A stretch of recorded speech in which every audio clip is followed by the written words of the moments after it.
Hello, and welcome to another episode of Solipsist Watched. This week, I watched The Devil's Advocate from 1997.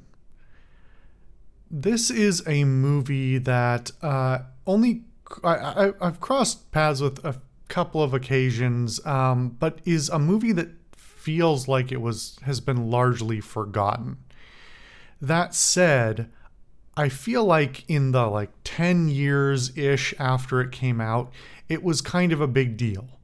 I remember seeing it a lot this isn't going to make sense to people of a certain age, on the shelves of your local video store. It used to show up there quite a bit, and I think it was fairly popular on cable as well, as a thing to show on cable. That's a weird choice to put on cable, but anyway, we'll get into why in a minute.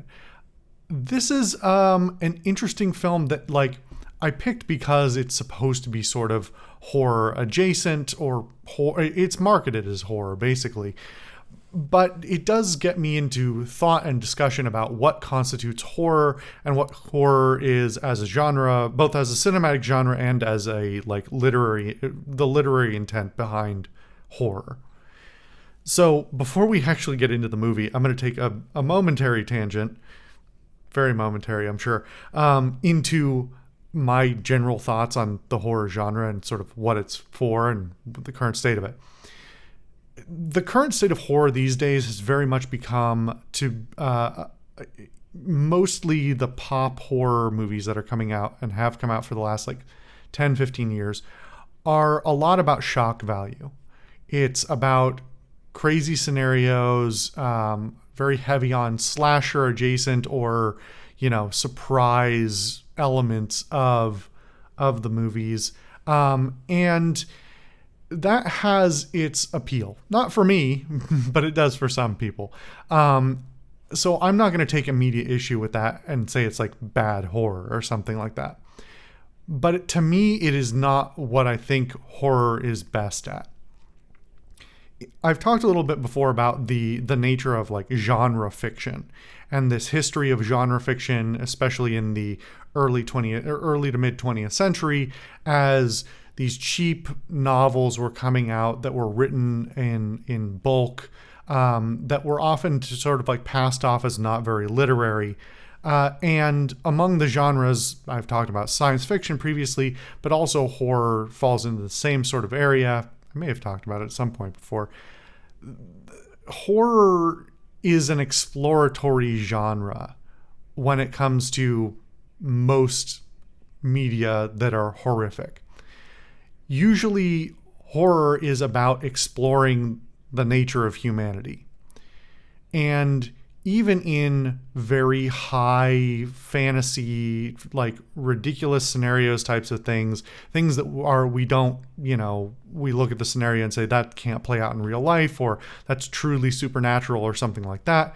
Even in those scenarios, ultimately, if you dig into the literature behind a movie or another piece of media like that, usually the intent at some level is trying to tell some sort of morality tale or message.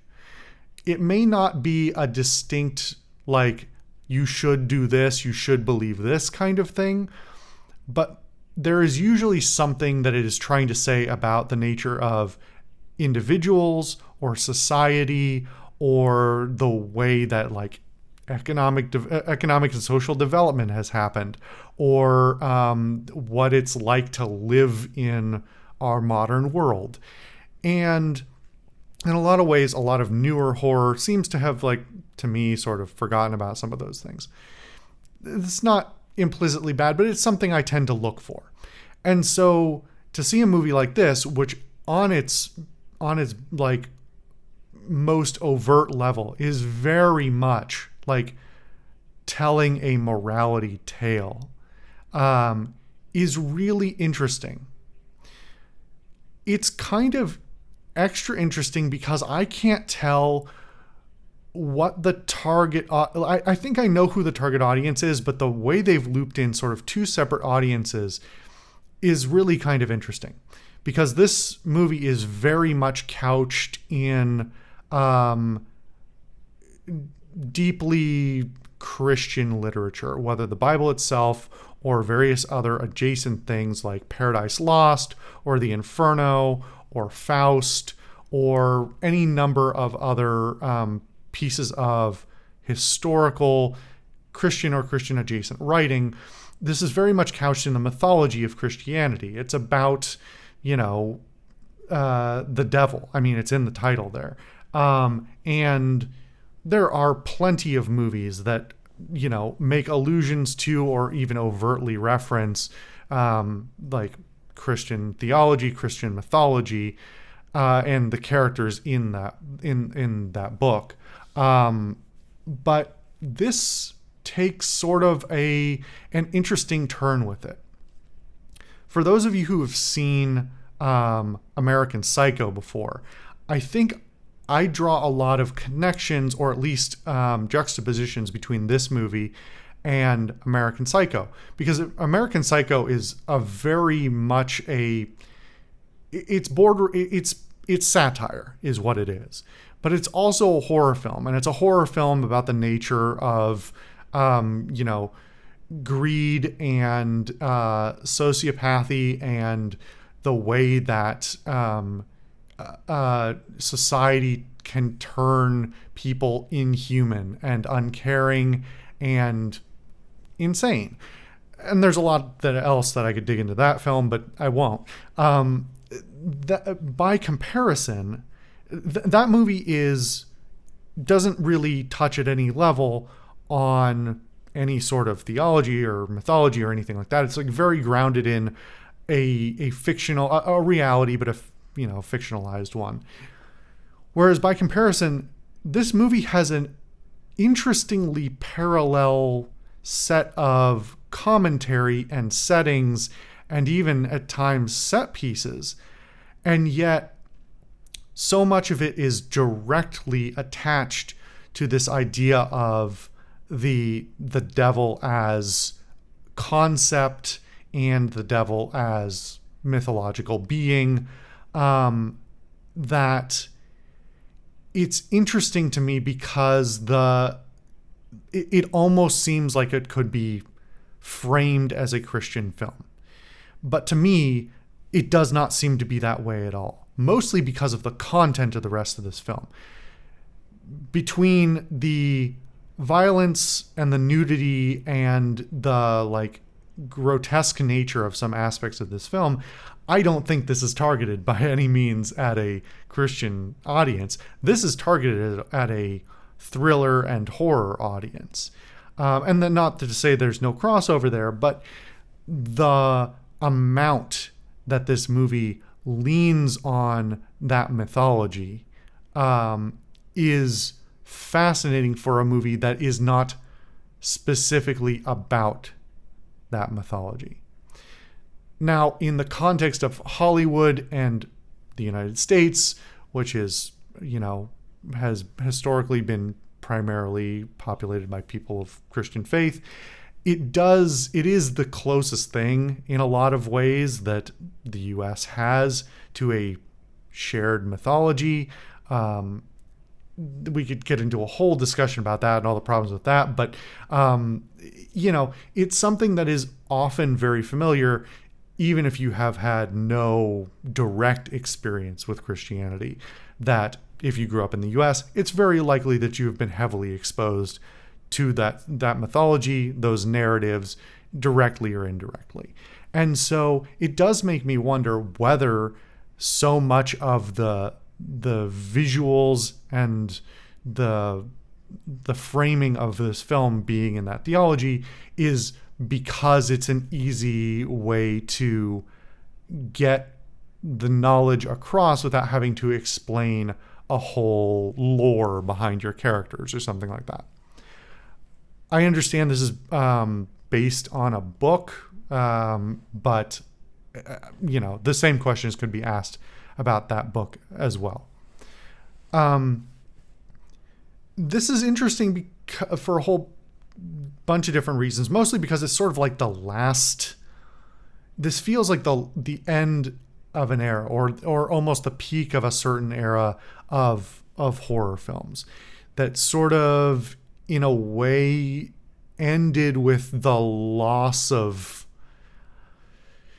oh, how do we talk about this? It's like there's a certain loss of innocence that happened to the United States in 2001, and we could spend all day talking about. We could have a whole college class on what happened in 2001 and what it did to media ever after that. But this is sort of at the tail end of a certain era of cinema, especially horror, and so this being an overt kind of criticism of the nature of America, and, well, not America specifically, but the nature of what it looks like to grow up in the society of 90s America.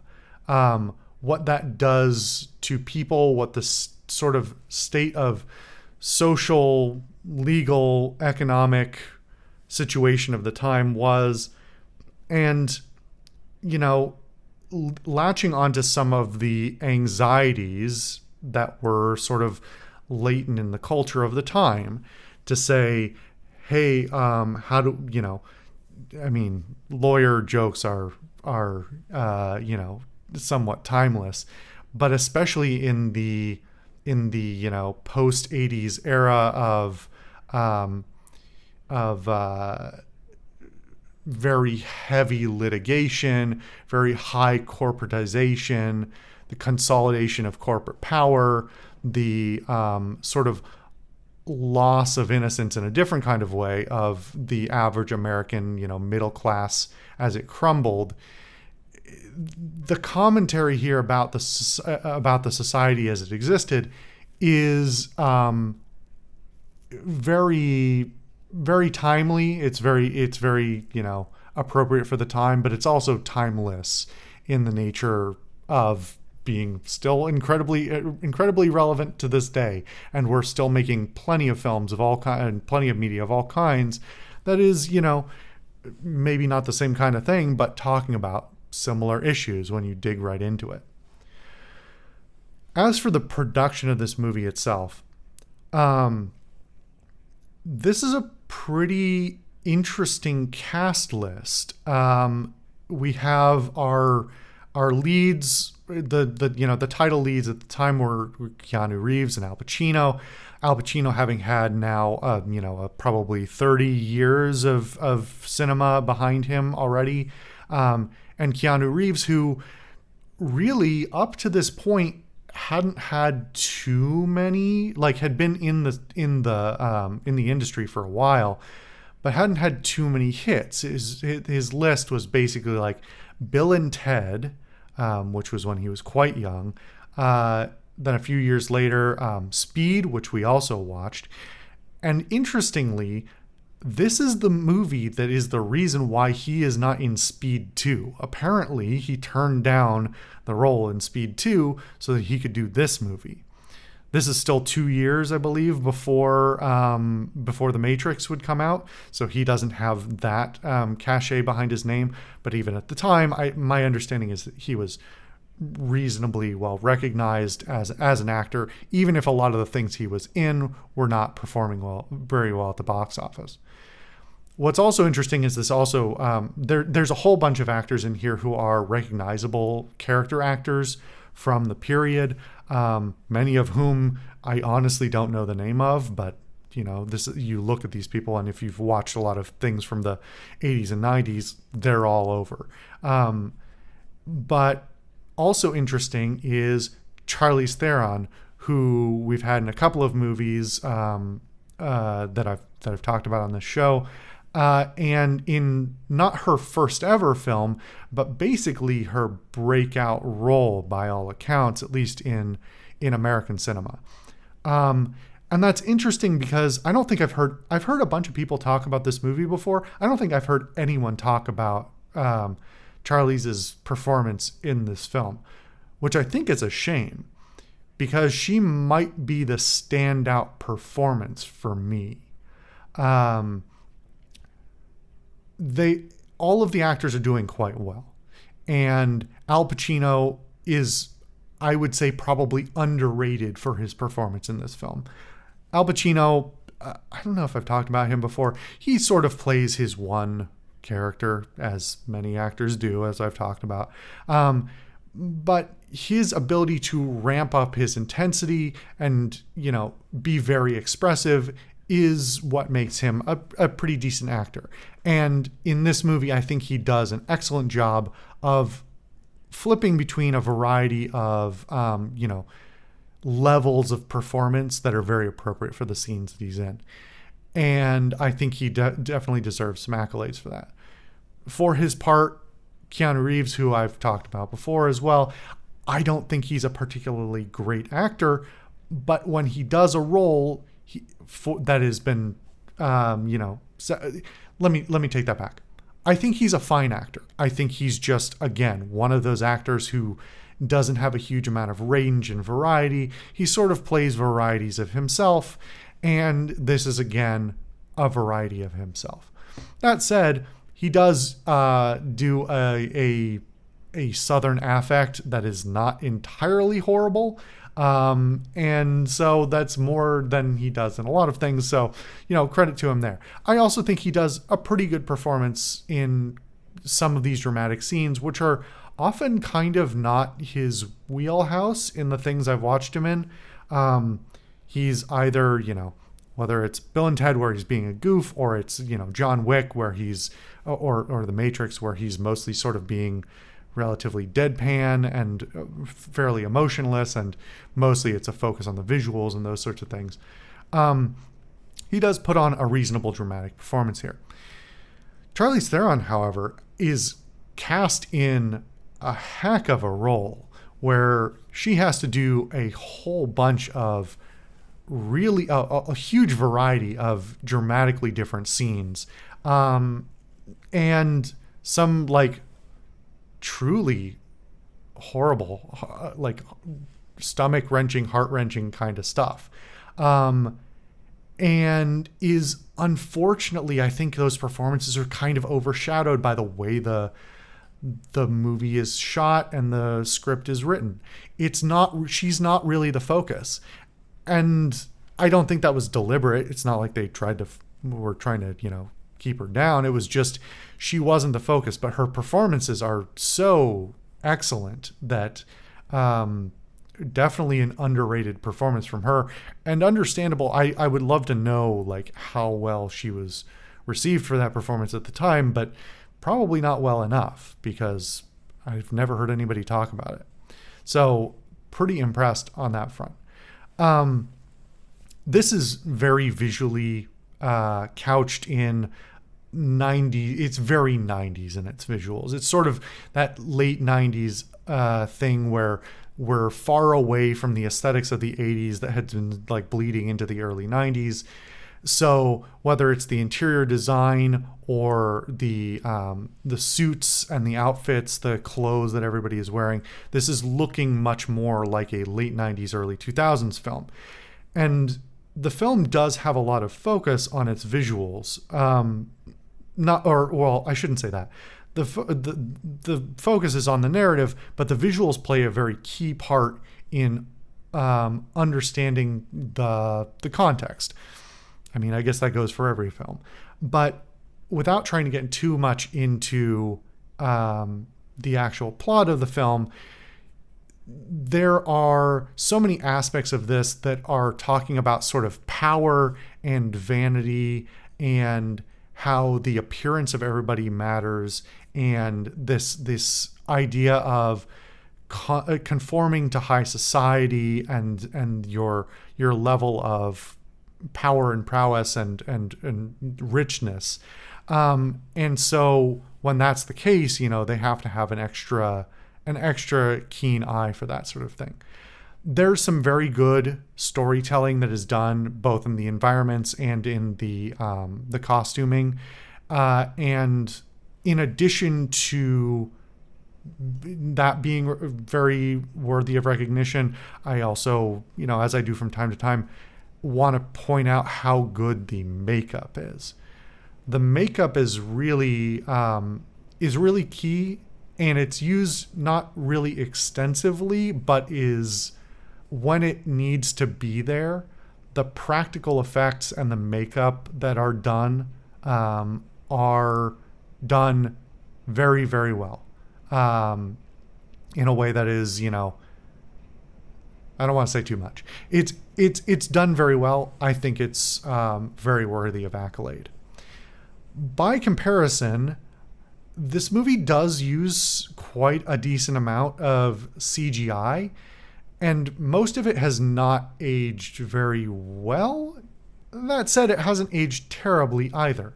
It's interesting to see what 1997, CGI looks like, especially on a movie that definitely had deliberate intention. It wasn't, we're filling in the holes. It's, no, this is deliberately, we made this exactly as it is with the intention of using CG from the very beginning.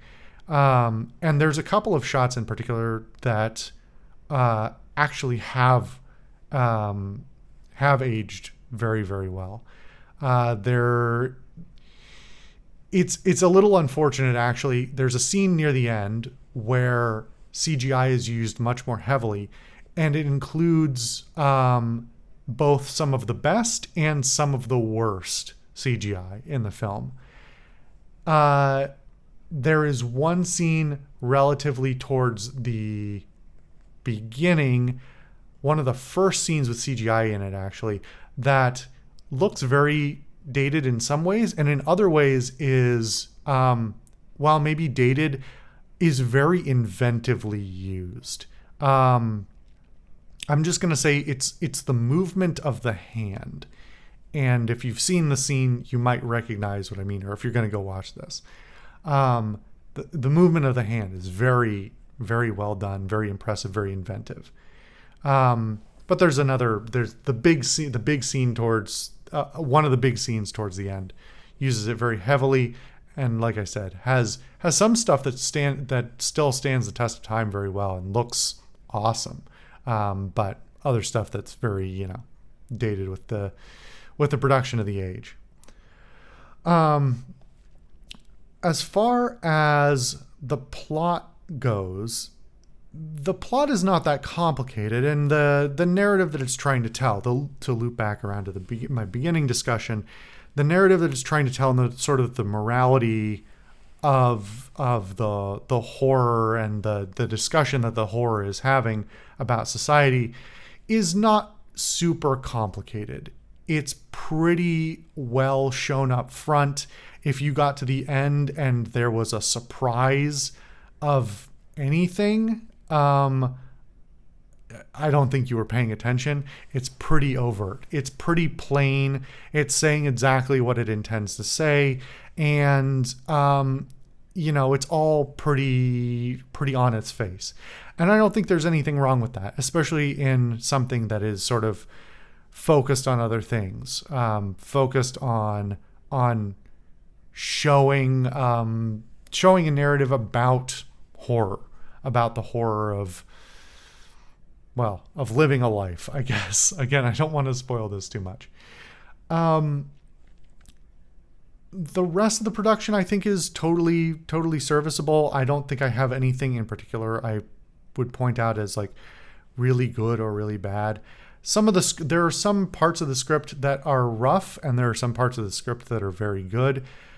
There are some parts of the script that do get occasionally brought up as like people quote the movie here and there, and some of those quotes are really bizarre because I think there's some of the silliest or worst quotes in the film, but people really seem to like them for some reason. Anyway, that's another side tangent. And as far as all those production elements go, I also think that's, emphasized by often some pretty excellent camera work. I wouldn't say often. It's usually pretty neutral. Occasionally there are some exemplary shots that I think are worthy of some praise. I do want to say that, like, as a movie I was watching sort of for the spooky season, for the horror and horror adjacent thing, this is not this has enough elements of horror that I would say it still qualifies as a horror film, but it is more of a thriller than a horror film, I would say. And so that's interesting to me, if only because it's something I don't think I've really seen very much before. Usually dramas and thrillers tend to stay mostly in their own lane, and horror movies are firmly in the horror genre, but maybe dip into drama and horror in order to, or drama and thriller rather, to facilitate the horror cinema. I am just curious if there's like a lot of other things in sort of that sort of area that use the horror to more emphasize the drama and the thriller aspects, because I kind of like this mix. It's interesting. Yeah, this was a kind of a pleasant surprise. It's despite its length, it's pretty reasonably well paced as well, and it's something that had been on my radar and my list for quite some time, so I'm glad to finally get around to it. I think it's definitely, like, for a few things that may be a bit dated, I think it ages pretty well. Anyway, thank you guys for watching Solipsist Watched. I will see you guys next time.